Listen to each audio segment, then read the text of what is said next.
Hello，大家好，我是老 K 啊。最近天气冷，屏幕前的各位要注意保暖啊。本期视频来装一把800价位的3模铝头头键盘，剑和良品那边出的，老玩家应该都认识啊。为了搭配这个紫色套件，我特意去买了一套指尖文创的像素宇宙，整体搭出来效果还是蛮好看的。先回答一个大家比较关心的问题啊，3模铝头头的无线连接稳定性怎么样？会不会受影响？这个问题我一上手就立刻进行了测试。正常的使用环境，机箱在脚底中间隔了一张桌子，距离大概有1米左右。这把键盘的2.4G 是完全可用的，打游戏也是没有问题，这个就蛮出乎我意料的。外观的话，键盘类似一个卷轴形，上下盖都是 CNC 车出来的，所以说可以做到一些比较复杂的外观以及曲面。我这一把的话，外壳没有明显的刀痕，底壳内部的话只有一点点，毕竟这个价位嘛，只要不影响外观，我觉得还是可以接受的。右上角的旋钮啊，内部有塑料的支撑，阳极氧化质感和外壳还是有一点差距，算是一点小问题。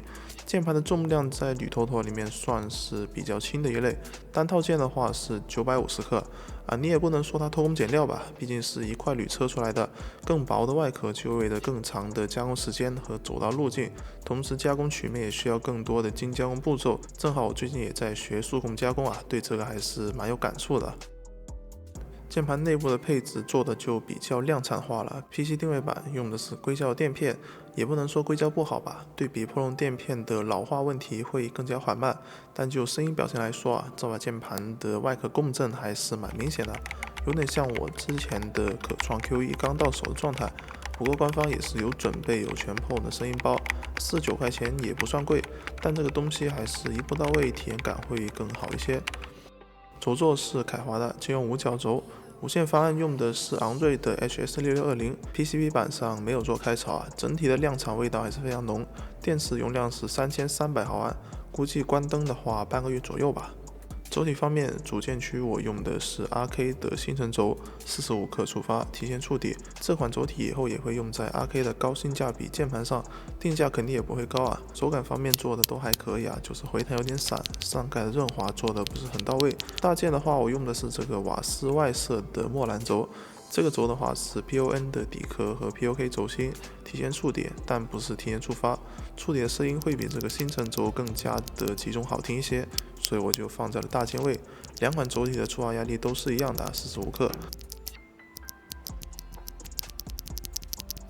在键盘装好之后，我发现了之前被忽略的一点啊，就是这把键盘的 RGB 灯光啊是南向的，也就是它的贴片灯位置是在按键的下方，和一般的键盘不太一样。本身这样的设计会让正面的灯光看起来更亮一些，也并不是什么坏事。